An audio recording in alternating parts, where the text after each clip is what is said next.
નમસ્કાર. ચાલો વાત કરીએ માનવ પરિવહન તંત્ર વિશે. માનવ પરિવહન તંત્ર.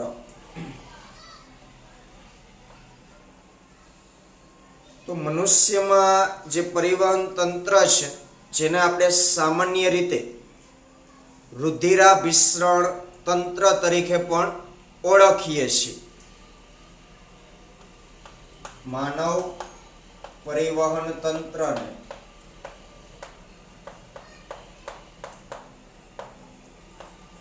રુધિરાભિસરણ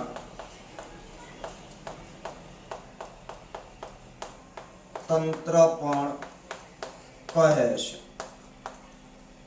મનુષ્ય પોતે એક સસ્તન વર્ગનું ઉચ્ચ કક્ષાનું પ્રાણી છે અને હવે પછી આપણે આ ટોપિકની અંદર મનુષ્યના રુધિરાભિસરણ તંત્રનો અભ્યાસ કરવાનો છે.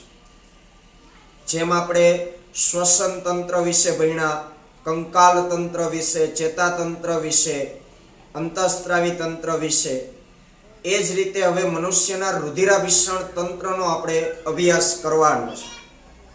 તો મનુષ્યનું રુધિરાભિસરણ તંત્ર છે એ મુખ્યત્વે સ્નાયુલ ખંડીય હૃદય, જે સ્નાયુલ ખંડીય હૃદય, બંધ શાખિત રુધિર વાહિનીઓનું જાળું,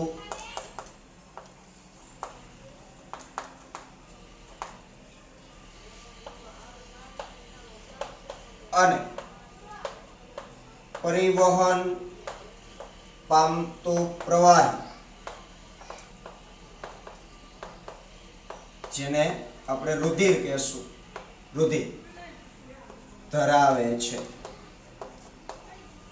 એટલે કે આપણું રુધિરાભિસરણ તંત્ર આનાથી બનેલું છે. સ્નાયુલ ખંડીય સુવિકસિત હૃદય હશે, પછી બંધ શાખિત રુધિર વાહિનીઓ તરીકે ધમની અને શિરાઓ હશે કે જે અલગ અલગ શાખાઓમાં વિભાજિત થયેલી હશે અને એમની અંદર પરિવહન પામતું જે પ્રવાહી એટલે કે રુધિર છે, આ રચનાઓથી આપણું રુધિરાભિસરણ તંત્ર છે એ બનેલું હોય છે. તો પ્રથમ આપણે હૃદયની રચના વિશે વાત કરીએ તો એમાં આકૃતિ 18.2 એ હૃદયની આંતરિક રચના દર્શાવતી આકૃતિ છે. હૃદયના ઊભા છેદની એ આકૃતિ આપણે દોરવાની પણ છે અને સમજવાની પણ છે. પણ આ લેક્ચરમાં અત્યારે આપણે હૃદયની બાહ્યાકાર રચના અને સામાન્ય વાત કરશું, એટલે અત્યારે હું આકૃતિ દોરતો નથી, પરંતુ આવતા લેક્ચરમાં અગાઉથી હું આકૃતિ દોરીને રાખીશ, કારણ કે એમાં ઘણો બધો સમય જતો રહેશે આકૃતિ દોરવામાં. એટલે અત્યારે આપણે ખાલી કોમન ચર્ચા કરશું, પછી એની આંતરિક રચનાઓની જ્યારે આપણે વ્યવસ્થિત શરૂઆત કરવાની થશે, એટલે કે આવતા લેક્ચરમાં હૃદયની આકૃતિ છે એ હું દોરીને રાખીશ અને પછી આપણે એમાં સમજતા જશું.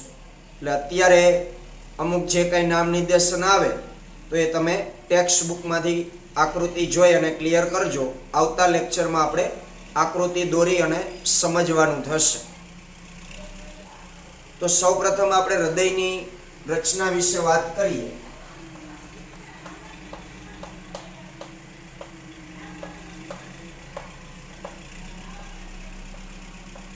એમાં પ્રથમ આપણે બાહ્યાકાર રચના સમજીએ, પછી આંતરિક રચના સમજીશું. તો હૃદય છે એ મધ્ય ગર્ભસ્તરમાંથી ઉત્પન્ન થતું અંગ છે. હૃદય મધ્ય ગર્ભસ્તરમાંથી ઉત્પન્ન થતું અંગ છે.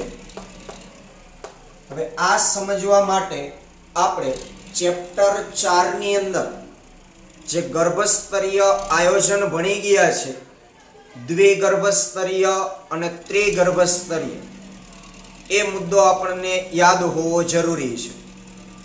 દ્વિગર્ભસ્તરીય પ્રાણીઓ હોય એટલે કે એ પ્રાણી ગર્ભ જે હશે એ ગર્ભમાં કોષોના બે જ સ્તર હોય, બાહ્ય ગર્ભસ્તર અને અંતઃગર્ભસ્તર, અને આ બંનેની વચ્ચે મધ્ય શ્લેષ્મનું અકોષીય આવરણ આવેલું હોય છે.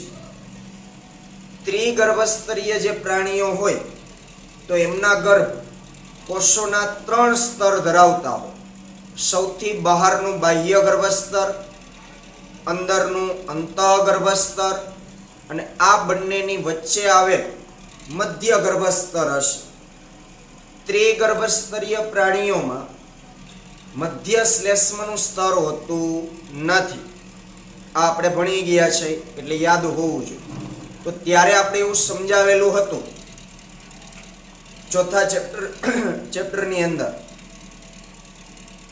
કે આ જે અલગ અલગ ગર્ભસ્તરો છે એમના જે કોષો હોય એ કોષોમાંથી જ કોષ વિભાજન અને વિભેદનની પ્રક્રિયાઓ દ્વારા જુદા જુદા અંગો છે, પેશીઓ છે એ બનતી હોય છે.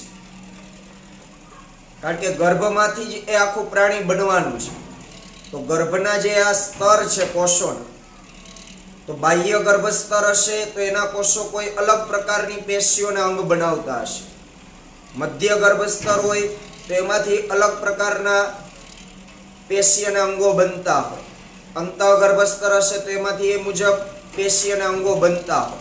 અને એમ કરતા ધીમે ધીમે અંગજનનની પ્રક્રિયાથી સજીવનું છે એ નિર્માણ થતું હોય છે. તો મનુષ્યનો ગર્ભ છે એ ત્રિગર્ભસ્તર છે. તો આ હૃદય નામનું અંગ જે છે એ શેમાંથી બને છે? મધ્ય ગર્ભસ્તરમાંથી. એટલે કે મધ્ય ગર્ભસ્તરના જે કોષો હશે એ કોષ વિભાજનો પામી, પેશીઓ બનાવી અને અલગ અલગ પેશીઓ જોડાય અને અંગો બનાવશે. એમાંનું એક અંગ આ હૃદય છે. એટલે હૃદય છે એ મધ્ય ગર્ભસ્તરમાંથી ઉત્પન્ન થતું અંગ છે. એના સ્થાનની આપણે વાત કરીએ તો હૃદય છે ક્યાં ગોઠવાયેલું હોય? ઉરસ્ય ગુહામાં. આપણો જે છાતીનો અંદરનો જે અવકાશ છે એને શું કહેવાય? ઉરસ્ય ગુહા. તો એ ઉરસ્ય ગુહામાં એ ગોઠવાયેલું હોય છે.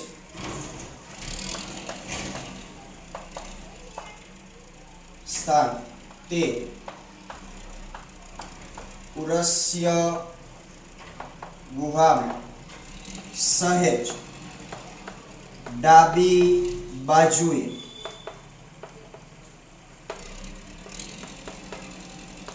ગોઠવાયેલ છે. બરોબર? ઉરસ્ય ગુહામાં પણ સહેજ ડાબી બાજુ. બરોબર? આપણે શ્વસન તંત્ર વખતે શ્વસન તંત્રની આકૃતિ દોરેલી હતી, 2 ફેફસાઓ બતાવ્યા. તેમાં ડાબા ફેફસામાં આપણે આમ રદ ખાંચ બતાવતા હતા અને ડાબું ફેફસું જમણા ફેફસા કરતા નાનું છે. એની પાછળનું કારણ જ આ છે કે ત્યાં રદ ખાંચ હશે અને એ તરફ થોડુંક એવું હૃદય છે ગોઠવાયેલું હોય છે. એટલે અહીં મેં આ શબ્દ ઉમેર્યો છે કે તે ઉરસ્ય ગુહામાં સહેજ ડાબી બાજુએ ગોઠવાયેલ હશે. આ એમનું સ્થાન છે કે જે 2 ફેફસાની વચ્ચે સાધારણ ડાબી બાજુએ આવેલ છે.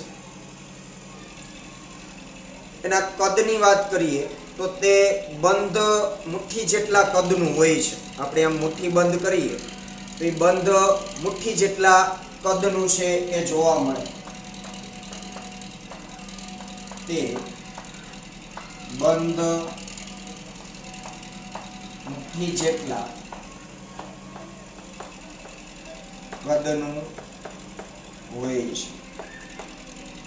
બરાબર? આપણે આ મુઠ્ઠી વાળશું તો એ મુઠ્ઠી જેટલા કદનું છે એ આપણું હૃદય જોવા મળતું હોય છે.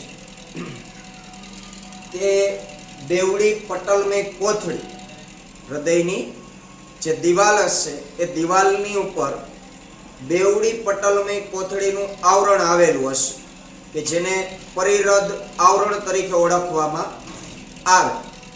પરિરદ આવરણ, પરી એટલે ઉપર, એટલે કે હૃદયની ઉપર બેવડા પડનું આવરણ છે એ આવેલું હોય છે. તે બેવડી પટલમય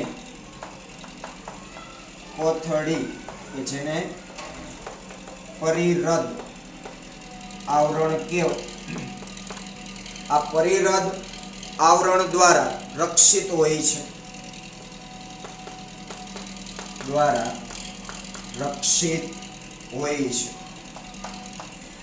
એટલે હૃદયની દિવાલની ઉપર સળંગ આખું એક આવરણ હોય કે જે બે પડ વાળું હશે, એને કહેવાય પરિરદ આવરણ. આ પરિરદ આવરણથી આખું હૃદય છે એ ઢંકાયેલું હોય અને એનાથી એ સુરક્ષિત થયેલું હશે. હવે આ જે પરિરદ આવરણ છે એ પરિરદ આવરણ બે પડ ધરાવતું હોય, તો એ બે પડ વચ્ચેનો જે અવકાશ હોય એને પરિરદ અવકાશ કહેવાય.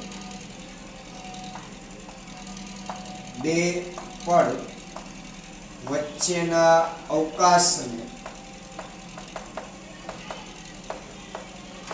પરિરદ અવકાશ કહે છે, જેમાં એક ચોક્કસ પ્રકારનું ઘર્ષણ નિરોધક પ્રવાહી છે એ ભરેલું હોય છે આ બે પડની વચ્ચેના અવકાશ, જેને પરિરદ જળ તરીકે ઓળખવામાં આવે. આ પરિરદ જળનું કામ શું હોય છે? તો હૃદયને આંચકાઓ સામે રક્ષણ આપવાનું. આંચકા એટલે ધરતીકંપના આંચકા નહીં, પણ આપણું શરીર સતત ગતિમાન હોય, હલનચલન આપણે કરતા હોય, કંઈક એક્ટિવિટી કરતા હોય, તો એની જે કંપન ધ્રુજારીઓ છે એ આંતરિક અંગોને લાગતી હોય. તો આ પરિરદ જળ છે એના કારણે હૃદયની આંતરિક રચનાઓને છે નુકસાન થતું નથી, એટલે આપણે એને ઘર્ષણ નિરોધક પ્રવાહી કહીએ છીએ. તો એ પરિરદ અવકાશ કહે છે જેમાં ઘર્ષણ નિરોધક પ્રવાહી ભરેલ હોય છે, જેને પરિરદ જળ કહે છે, કે જે હૃદયને આંચકાઓ સામે રક્ષણ આપે છે. બરોબર, આપણે કસરત કરતા હોઈએ, દોડતા હોઈએ તો ત્યારે આંતરિક અંગોમાં છે કંપન થતું હોય, બરોબર, એને આંચકાઓ લાગતા હોય, તો આવા આંચકાઓથી એને નુકસાન ના થાય એટલા માટે એ પરિરદ અવકાશની અંદર એ ઘર્ષણ નિરોધક પ્રવાહી એટલે કે પરિરદ જળ છે એ ભરેલું હોય છે. રેડી? આપણું હૃદય છે એ આંતરિક રીતે 4 ખંડોમાં વિભાજિત છે. એટલે આટલી વાત હતી એ બાહ્યાકાર રચનાની હતી, જેમાં એનું સ્થાન અને કદ પણ આવી જાય છે. હવે આપણે એની આંતરિક રચના વિશેની ચર્ચા કરવાની છે, તો થોડીક એવી આપણે વાત કરીએ આંતરિક રચનામાં. પછી આવતા લેક્ચરમાં આપણે આકૃતિ દોરવાની જ છે, બરોબર, ત્યારે ફરીથી આપણે રિપીટ કરી લેશું, પણ અત્યારે થોડીક એવી શરૂઆત કરીએ આંતરિક રચના વિશે.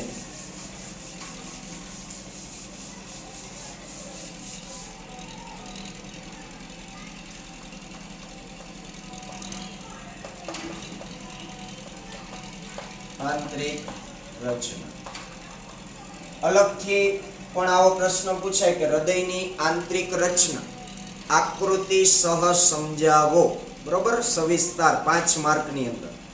તો હવે પછી આપણે જે વાત શરૂ કરશું ત્યાંથી તમારે લખવાનું થાય આંતરિક રચના. તો હૃદય આંતરિક રીતે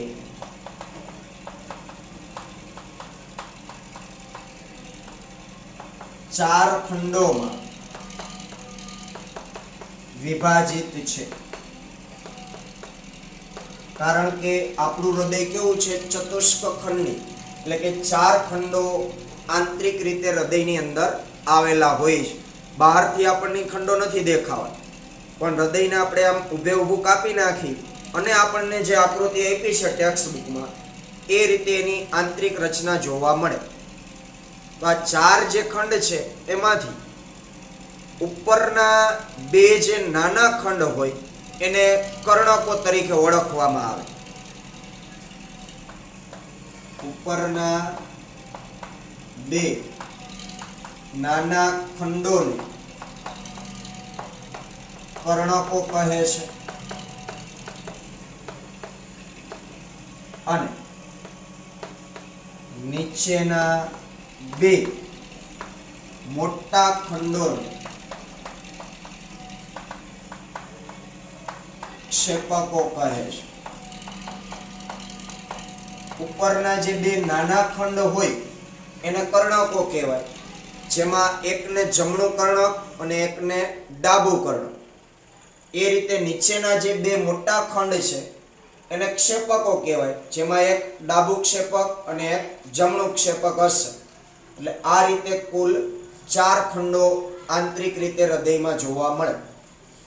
હવે આ જે કર્ણકો છે તો એ બંને કર્ણકો એટલે કે ડાબું અને જમણું કર્ણક, આ બંને કર્ણક સ્પષ્ટપણે અંદરની બાજુએ એકબીજાથી અલગ હોય છે અને બંને કર્ણકોની વચ્ચે એક પાતળી એવી દિવાલ આવેલી હોય છે, પટલ આવેલું હોય છે, જેને આંતરકર્ણક પટલ તરીકે ઓળખવામાં આવે. બંને કર્ણકોની વચ્ચે પાતળી દિવાલ થી તે જુદા પડે છે, જેને આંતરકર્ણક પટલ કહે છે. એટલે કે ડાબું કર્ણક અને જમણું કર્ણક બંનેની વચ્ચે એક પાતળી દિવાલ આવેલી હોય, એક પાતળું પટલ આવેલું હોય કે જેનાથી એ બંને જુદા પડતા હોય છે. આ પટલને આપણે શું નામ આપ્યું? આંતરકર્ણક પટલ. એ જ રીતે બંને ક્ષેપકો જે છે એ બંને ક્ષેપકોની વચ્ચે એક જાડી દિવાલ આવેલ હોય છે. જાડી દિવાલથી તે જુદા પડે છે અને એને કહેવાશે આંતરક્ષેપક પટલ. શું કહેવાય?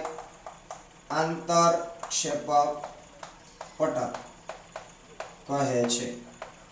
તો બંને કર્ણકોની વચ્ચે આંતરકર્ણક પટલ આવેલું હોય જેનાથી બંને કર્ણકો જુદા પડે, અને બંને ક્ષેપકોની વચ્ચે એક જાડું પટલ આવેલું હોય કે જેને આંતરક્ષેપક પટલ કહેવાય, એનાથી બંને ક્ષેપકો જુદા પડે. પછી ઉપરના બંને કર્ણક અને નીચેના બંને ક્ષેપક એ બેયની વચ્ચે પણ એક તંતુમય સંયોજક પેશીનું પટલ આવેલું હોય છે કે જેનાથી કર્ણકો અને ક્ષેપકો જુદા પડે છે. અને હું અહીં લખું છું કર્ણકો એટલે ઉપરના બંને કર્ણકો અને ક્ષેપકો ને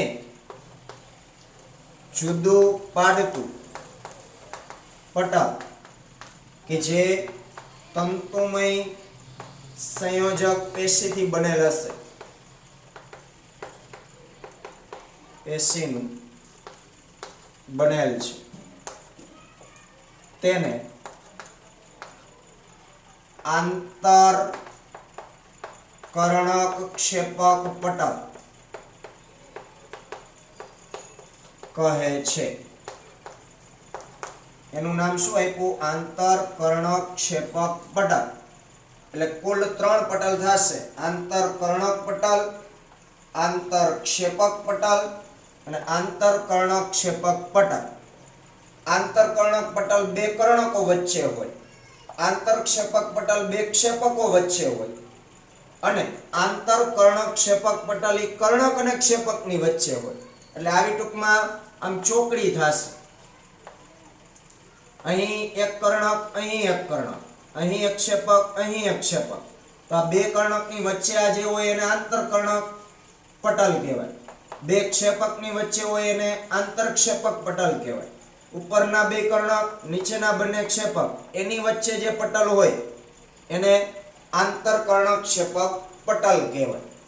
રેડી?